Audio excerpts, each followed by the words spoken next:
വക്കീലേ ഞാൻ കേസ് വായിച്ച് തോറ്റ ആരും തല്ലാൻ വരുന്നേ. എങ്ങോട്ട് ഓടും? എവിടെ ഒളിക്കും? ആ ഒരു കാര്യം ചെയ്യ്, കോട്ടിന്റെ അടിയിൽ ഒളിച്ചിരിക്കാം. വക്കീലേ വക്കീലേ വക്കീലെ കോട്ടൂര് കസയിട്ടത് എവിടെ പോയി കിടക്കുവാ? ആണ്ടെ ഞാൻ സാറ്റ് കളിക്കാൻ വന്നാലോ? റൂട്ട് മാറ്റുന്നു. എത്രയാണ് സ്കിറ്റ് മാറ്റിന്നറിയോ?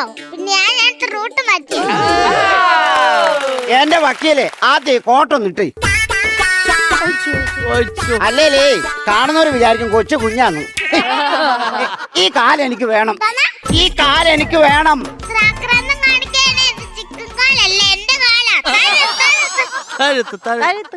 അതെ ഞാൻ പാലായിന്ന് വരുവാ. പ്ലാവിലേക്ക് അറിയാം. പ്ലാവിലാണോ കറി കൊടുക്കുന്നത്? ഇടയ്ക്ക് പ്ലേറ്റില്ല. ഞാൻ എന്റെ പേരാ പറഞ്ഞ. പ്ലാവിലെ വീട്ടിൽ കറിയാക്കുട്ടി. പ്ലാവിലെ വീട്ടിൽ ആട്ടുംകുട്ടി. ആട്ടുംകുട്ടിയോ? ഈ പ്ലാവിലെ കടിച്ചു പിടിച്ചോണ്ടിരുന്നപ്പോ ഞാൻ വിചാരിച്ച ആട്ടുംകുട്ടിയാണ്. ഒരു മിനിറ്റ്. ഗോപി LLB. LLBയുടെ ബി മാത്രമുള്ള 2 എല്ലാം ഇവിടെ പോയി. പെണ്ണുമ്പിള്ളക്ക് കഴിഞ്ഞ ആഴ്ച ലേണേഴ്സ് കിട്ടി. ഇതിന് 2 എല്ലാം എടുത്തോളൂ വണ്ടിക്കകത്ത്. ഈ എല്ലാം എടുത്താണോ വണ്ടിയെ വെക്കുന്നത്? അല്ലെങ്കിൽ അവൾ എന്തെല്ലാം ഇരിക്കോളൂ.